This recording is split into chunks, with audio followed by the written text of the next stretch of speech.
Hi ಎಲ್ಲರಿಗೂ ನಮಸ್ಕಾರ. ನೀವು ನೋಡ್ತಾ ಇದ್ದೀರಾ ಟೆಕ್ಕಿನ್ ಸ್ಟೇಜಿನ್ ಯೂಟ್ಯೂಬ್ ಚಾನಲ್. ಸೊ ಫ್ರೆಂಡ್ಸ್, ಇವತ್ತಿನ ಒಂದು ವಿಡಿಯೋದಲ್ಲಿ ನಾನು ಕಾಲ್ ಫಾರ್ವರ್ಡಿಂಗ್ನ ಯಾವ ರೀತಿ ಮಾಡೋದನ್ನ ತಿಳಿಸ್ಕೊಡ್ತೇನೆ, ಯಾವ ರೀತಿ ಆ್ಯಕ್ಟಿವೇಟ್ ಹಾಗೂ ಡಿಆಕ್ಟಿವೇಟ್ ಮಾಡೋದಂತ ಈ ಒಂದು ವಿಡಿಯೋದಲ್ಲಿ ತಿಳಿಸ್ಕೊಡ್ತೇನೆ. ಸೊ ಈ ಒಂದು ವಿಡಿಯೋನ ಪೂರ್ತಿಯಾಗಿ ನೋಡಿ. ಹಾಗೆ ಇಷ್ಟ ಆಗಿದ್ದರೆ ಲೈಕ್ ಮಾಡಿ, ಸಬ್ಸ್ಕ್ರೈಬ್ ಮಾಡಿ, ಶೇರ್ ಮಾಡಿ. ಹಾಗೆ ಈ ಒಂದು ಸ್ಕ್ರೀನನ್ನು ರೊಟೇಷನ್ ಮಾಡ್ಕೊಳ್ಳಿ ಕ್ವಾಲಿಟಿ ಸಲುವಾಗಿ ಯೂಟ್ಯೂಬ್ನ ಸ್ಕ್ರೀನನ್ನು. ಸೊ ಬನ್ನಿ ವಿಡಿಯೋನ ಈಗ ಶುರು ಮಾಡೋಣ. ಸೊ ಫ್ರೆಂಡ್ಸ್, ಮೊದಲದಾಗಿ ನಿಮ್ಮ ಫೋನ್ ಇರುತ್ತೆ ನೋಡಿ, ಫೋನ್ ಆ್ಯಪ್ ಇರುತ್ತೆ, ಅದನ್ನು ಆನ್ ಮಾಡ್ಕೊಳ್ಳಿ. ಆನ್ ಮಾಡಿಕೊಂಡ ನಂತರ ನಿಮಗೆ ಇಲ್ಲಿ 3 ಡಾಟ್ ಕಾಣಿಸುತ್ತೆ ನೋಡಿ, ಅದರ ಮೇಲೆ ಕ್ಲಿಕ್ ಮಾಡ್ಕೊಳ್ಳಿ. ಕ್ಲಿಕ್ ಮಾಡಿಕೊಂಡ ನಂತರ ನಿಮಗೆ ಇಲ್ಲಿ ಸೆಟ್ಟಿಂಗ್ ಆಪ್ಷನ್ ಇರುತ್ತೆ, ಸೊ ಅದ್ರ ಮೇಲೆ ಕ್ಲಿಕ್ ಮಾಡ್ಕೊಳ್ಳಿ. ನಂತರ ನೀವು ಇಲ್ಲಿ ಕೆಳಗಡೆ ಸ್ಕ್ರೋಲ್ ಮಾಡಿದರೆ ನಿಮಗೆ ಇಲ್ಲಿ ಸಪ್ಲಿಮೆಂಟ್ರಿ ಸರ್ವಿಸ್ ಅಂತ ಇದೆ ನೋಡಿ, ಅದ್ರ ಮೇಲೆ ಕ್ಲಿಕ್ ಮಾಡ್ಕೊಳ್ಳಿ. ಕ್ಲಿಕ್ ಮಾಡಿಕೊಂಡ ನಂತರ ನಿಮಗೆ ಇಲ್ಲಿ ಕಾಲ್ ಫಾರ್ವರ್ಡಿಂಗ್ ಅಂತ ಇದೆ ನೋಡಿ, ಅದ್ರ ಮೇಲೆ ಕ್ಲಿಕ್ ಮಾಡ್ಕೊಳ್ಳಿ. ಸೊ ನಂತರ ನೀವು ಐಸ್ ಕಾಲನ್ನು ಸೆಲೆಕ್ಟ್ ಮಾಡಿ. ಸೊ ಈಗ ಸೆಲೆಕ್ಟ್ ಮಾಡಿದ ನಂತರ ನಿಮಗಿಲ್ಲಿ ಆಲ್ವೇಸ್ ಫಾರ್ವರ್ಡ್ ಅಂತ ಹೇಳಿದ್ರೆ ನಿಮಗೆ ಒಂದು ಬರುವ ಕಾಲನ್ನು ನೀವು ಯಾವ ನಂಬರ್ ಸೆಲೆಕ್ಟ್ ಮಾಡಿರ್ತೀವಿ ನೋಡಿ ಅವ್ರಿಗೆ ಆ ಕಾಲ್ ಹೋಗುತ್ತೆ. ಸೊ ನೀವಿಲ್ಲಿ ನೋಡ್ಬೋದು, ನಾವೊಂದು ಎಕ್ಸಾಂಪಲ್ ಆಗಿ ಒಂದು ನಂಬರ್ ಸೆಲೆಕ್ಟ್ ಮಾಡ್ತೇನೆ. ಸೊ ಇಲ್ಲಿ ನಾವೊಂದು ನಂಬರ್ ಸೆಲೆಕ್ಟ್ ಮಾಡಿದ್ದೇನೆ. ಸೊ ನನಗೆ ಬರೋ ಕಾಲ್ ಆ ಒಂದು ನಂಬರ್ಗೆ ಹೋಗುತ್ತೆ.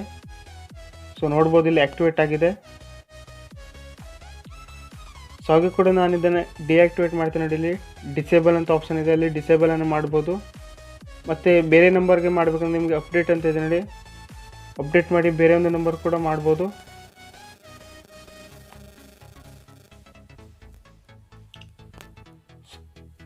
ಸೊ ನಾನು ಈಗ ಡಿಸೇಬಲ್ ಮಾಡ್ತೀನಿ ನೋಡಿ, ಡಿಆಕ್ಟಿವೇಟ್ ಮಾಡ್ತೇನೆ.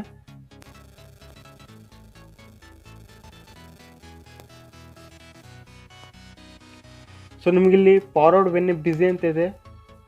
ನೀವು ಕಾಲನ್ನು ರಿಜೆಕ್ಟ್ ಮಾಡಿದಾಗ ಅದು ಬೇರೆ ಒಂದು ನಂಬರ್ಗೆ ಕಾಲ್ ಹೋಗುತ್ತೆ. ಸೊ ಇಲ್ಲಿ ನೀವು ಎಂಟರ್ ಮಾಡಿ. ಹಾಗೆ ನೀವು ಡಿಸೇಬಲ್ ಕೂಡ ಮಾಡ್ಬೋದು ಆ್ಯಕ್ಟಿವೇಟ್ ಮಾಡಾದ್ಮೇಲೆ.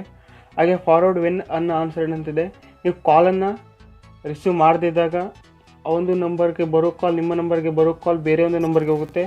ಹಾಗೆ ನೀವು forward when unreachable, switch off ಅಥವಾ ನೆಟ್ವರ್ಕ್ ಇಲ್ದಿದ್ದಾಗ ಈ ಒಂದು ಆ್ಯಕ್ಟಿವೇಷನನ್ನು ಮಾಡ್ಬೋದು, ಆ್ಯಕ್ಟಿವೇಷನ್ ಆಗುತ್ತೆ. ಸೊ ಇದಿಷ್ಟು ಫ್ರೆಂಡ್ಸ್. ನಿಮಗೇನಾದರೂ ಈ ಒಂದು ವಿಡಿಯೋ ಇಷ್ಟವಾಗಿದ್ದರೆ ಲೈಕ್ ಮಾಡಿ, ಸಬ್ಸ್ಕ್ರೈಬ್ ಮಾಡಿ, ಶೇರ್ ಮಾಡಿ. ಸೊ ಮತ್ತೆ ಮುಂದಿನ ವಿಡಿಯೋದಲ್ಲಿ ಸಿಗ್ತೀನಿ. ಅಲ್ಲಿವರೆಗೂ ಬಾಯ್, ಜೈ ಹಿಂದ್.